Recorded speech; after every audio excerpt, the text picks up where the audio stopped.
मेजबान ने thunder cloud दायरे से संबंध स्थापित कर लिया है। ये कनेक्शन 3 दिनों के लिए वैध है।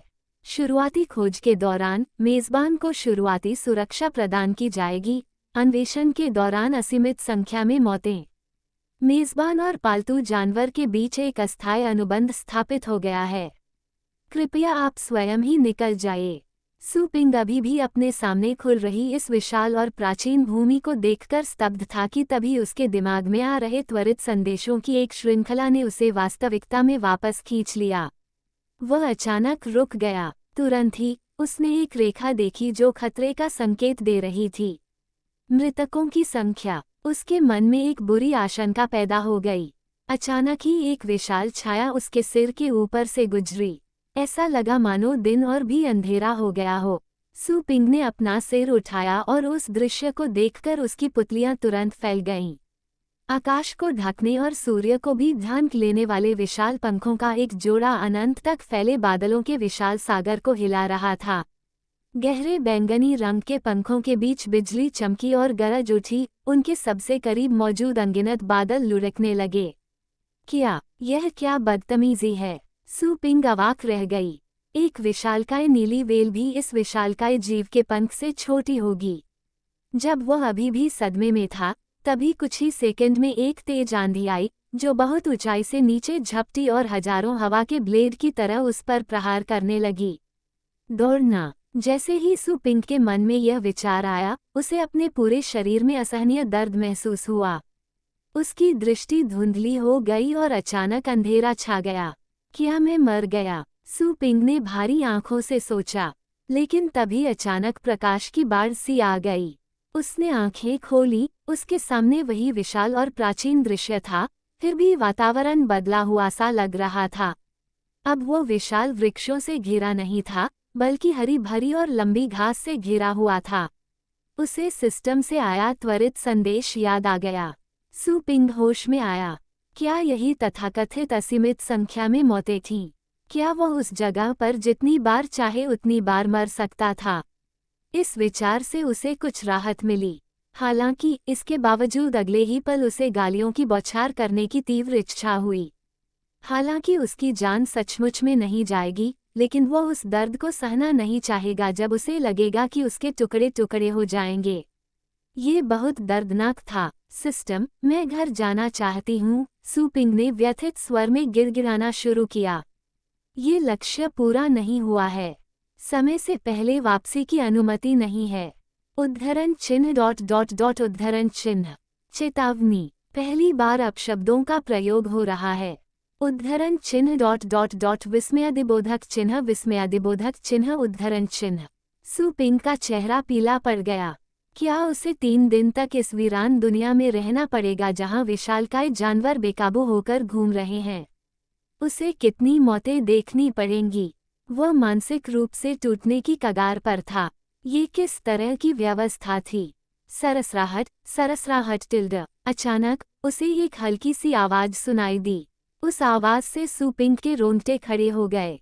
उसने घबराकर उधर देखा तो पाया कि आवाज उसके पैरों के पास बैठे बिजली के चूहे की थी। ये छोटा सा चूहा उसका पीछा करते हुए वहां आ गया था और उस समय डर से कांप रहा था। उस छोटे बच्चे ने भी उस विशालकाय जानवर को देखा था जो पूरे आकाश को ढक सकता था, और वह निश्चित रूप से बहुत डर गया था। बेचारी बच्ची, तुम्हें मेरे साथ 3 दिनों तक कई बार मरना पड़ेगा। सू पिंग ने निराशा में आह भरी। दुख में साथ की जरूरत होती है। शायद अस्थायी अनुबंध के कारण ही उसे लाइटनिंग रैट से लगाव महसूस हुआ। कांपते हुए उस जानवर को देखकर उसे लाइटनिंग रैट पर दया आ गई। सू पिंग नीचे झुककर चूहे को थपथपाने लगा ताकि उसे शांत कर सके। जब वह लाइटनिंग रैट को थपथपा रहा था, सू पिंग को अचानक ये बात समझ में आई कि उसे वहां भेजने का उद्देश्य इस छोटे लड़के को प्रशिक्षित करना था। उस छोटे से जीव को इस प्रकार प्रशिक्षित करना ताकि 1 सप्ताह के भीतर उसकी ताकत 3 गुना बढ़ सके। ये वाकई मुश्किल था, लेकिन इस खोज में मुख्य लक्ष्य लाइटनिंग रैट होना चाहिए। बिजली के चूहे के लिए ये भयावह खेती स्थल तैयार किया गया था। अगर लाइटनिंग रैट वांछित साधना स्तर तक पहुंच जाए तो ये खोज जल्दी पूरी हो सकती है। मुझे पता है यह मुश्किल है, लेकिन जब तक मैं अपनी सीमाओं को पार नहीं करूंगा, तब तक मुझे पता नहीं चलेगा, है ना? इस विचार के बाद सू पिंग ने अपनी दृष्टि उस बिजली के चूहे पर डाली जो धीरे धीरे उसके हाथ में शांत हो गया था। गर्म हाथ के स्पर्श से सहलाए जाने पर घबराया हुआ बिजली का चूहा धीरे धीरे शांत हो गया, मानो वह हाथ उसके लिए एक सुरक्षित आश्रय हो। हालांकि ठीक उसी क्षण बिजली के चूहे के दिल में बेचैनी की एक तीव्र लहर उठ रही थी। इसी आशंका के आधार पर लाइटनिंग रैट ने अपनी छोटी छोटी चूहे जैसी आंखों से देखा तो पाया कि उसका अस्थायी स्वामी उसे ही घूर रहा था और उसकी आंखें भय से कांप रही थीं। बिजली का चूहा, चलो तुम कर सकते हो। सू पिंग मुस्कुराया। लाइटनिंग रैट को ठंड लग गई। लाइटनिंग रैट को शायद कुछ एहसास हुआ होगा क्योंकि वह सू पिंग के हाथ में बड़ी मुश्किल से छटपटाने और हिलने डुलने लगा। हालांकि लाइटनिंग रैट फुर्तीले स्वभाव का एस्ट्रल पेट था, फिर भी उसकी ताकत सू पिंग से कहीं अधिक थी। पलक झपकते ही लाइटनिंग रैट ने खुद को छुड़ा लिया। वापस यहीं आओ, सू पिंग ने तुरंत चिल्लाकर कहा। लेकिन जैसे ही उसके मुंह से ये शब्द निकले, वह तुरंत पीछे हट गया। ये थंडर क्लाउड क्षेत्र था जहां भयंकर जानवर हर जगह मौजूद थे। इस तरह चीखना चिल्लाना मानो मौत को दावत देना था। फिर उसे याद आया कि उसने लाइटनिंग रैट के साथ पहले ही एक अस्थायी समझौता कर लिया था। उसने ध्यान केंद्रित किया और तुरंत ही अपने साथ साथ चेतना की एक और धुंधली उपस्थिति को महसूस किया। पहली चेतना भावनाओं और विचारों के अस्पष्ट निशान व्यक्त कर रही थी। डर, चिंता, सदमा, पलायन, ये लाइटनिंग रैट से थे। क्या यही वो शक्ति है जो किसी एस्ट्रल पेट के साथ अनुबंध करने से मिलती है? इसमें कोई आश्चर्य नहीं कि लोग कहते हैं कि एक एस्ट्रल पेट और उसका स्वामी एक ही मन साझा कर सकते हैं। इसे व्यक्तिगत अनुभव के बिना समझना मुश्किल है। सू पिंग की आंखों में एक चमक आई। अनुबंध के साथ मिलने वाली शक्ति वह थी जिसकी उसने वर्षों पहले से कामना की थी, और यह वही मानक था जो आम जनता और एस्ट्रल पेट वॉरियर्स को अलग करता था। छी छी! अचानक उसे दूर झाड़ियों से बिजली के चूहे की तीखी चीखें सुनाई दी। डरी हुई सू पिंग तुरंत दौड़कर वहां पहुंची। उसने देखा कि लगभग 7 से 8 मीटर ऊंची एक विशाल घास की जड़ के पास बिजली की तरह चमकने वाला चूहा एक बड़े कीड़े का सामना कर रहा था। उसके बाल खड़े थे और वह अपने दांत दिखा रहा था। लगभग 2 मीटर लंबा वह विशालकाय कीड़ा हरे रंग का था जिस पर बैंगनी रंग के धब्बे थे। बिजली से उत्पन्न प्रकाश बैंगनी धब्बों से निकलता हुआ दिखाई देता था। ये भी थंडर परिवार का एक एस्ट्रल पेट था। ये तो इल्ली जैसा दिखता है। उस विशालकाय कीड़े को देखकर सू पिंग को एक इल्ली की याद आ गई। फर्क सिर्फ इतना था कि वह इल्ली से सैकड़ों गुना ज्यादा खूंखार था। धत तेरे की, कहीं ये कीड़ा हमें निगल तो नहीं जाएगा। कीड़े के मुंह में फैले नुकीले दांतों को देखकर सू पिंग का खून जम गया। आसमान को ढक लेने वाले उस विशालकाय जीव के कारण उठी तेज हवा से उसकी जान पल भर में निकल गई। अगर वो इस विशाल कीड़े का शिकार हो गया तो उसे पता चल ही जाएगा कि जीना मरने से बेहतर नहीं है। वो एक बार आत्महत्या करने की भी सोच रहा था।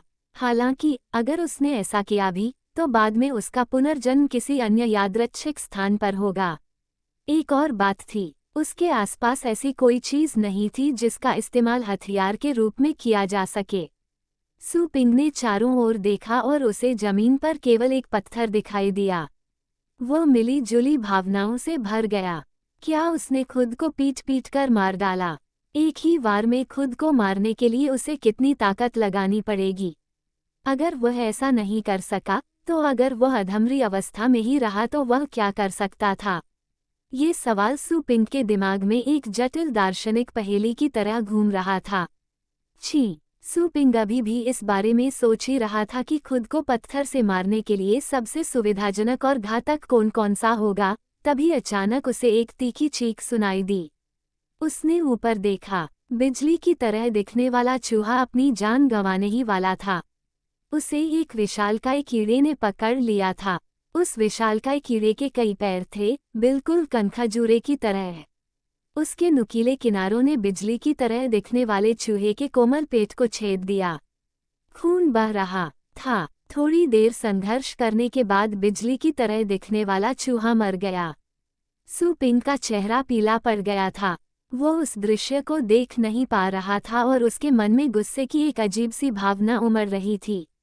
सिस्टम ने अचानक एक चेतावनी दी, पालतू जानवर को तुरंत होश में लाएं। हाँ या ना? सू पिंग हैरान रह गई, ये देखकर कि विशालकाय कीड़ा लाइटनिंग रैट के शरीर को अपने मुंह में ठूंसने ही वाला था। सू पिंग ने बिना सोचे समझे चिल्लाकर कहा, हाँ। उसकी आवाज पूरी तरह शांत होने से पहले ही वह बिजली का चूहा जिसे कीड़े के मुंह में डाला जाने वाला था, अचानक चिंगारियों में बदल गया, जो कीड़े के सामने जमीन पर वापस गिर गईं और फिर से बिजली के चूहे का रूप ले लिया। दरार, कीड़ा काटने से चूक गया। कीड़ा अचंभित रह गया क्योंकि उसका शिकार अचानक से जीवित हो उठा था। कीट, सू पिंग ने उस कीड़े को कोई स्पष्टीकरण नहीं दिया। बिजली के चूहे के फिर से जीवित हो जाने पर सू पिंग ने तुरंत चिल्लाकर कहा, कीड़े पर हमला करो। अनुबंध के माध्यम से प्राप्त भावनात्मक शक्ति के कारण सू पिंग के निर्देश तुरंत लाइटनिंग रैट तक पहुंचा दिए गए। बिजली का चूहा वहीं जम गया क्योंकि उसके मन में अभी भी मृत्यु का भय व्याप्त था। सू पिंग की चीख ने बिजली के चूहे को जगा दिया। पालतू होने के कारण उत्पन्न आज्ञाकारिता की सहज प्रवृत्ति जागृत हुई। बिजली का चूहा लगभग अचेतन रूप से आगे बढ़ गया। बिजली की गति से वूश, लाइटनिंग रैट ने अचानक अपनी गति बढ़ा दी और विशालकाय कीड़े से टकरा गया। टकराना, टक्कर के कारण विशालकाय कीड़ा पीछे की ओर झुक गया। बीच में ही कीड़ा रुक गया। उसके कई पैरों के नुकीले किनारे तेजी से चलने लगे। कीड़े ने बिजली वाले चूहे को पकड़ा और उसे बेहद भयानक तरीके से फाड़ डाला।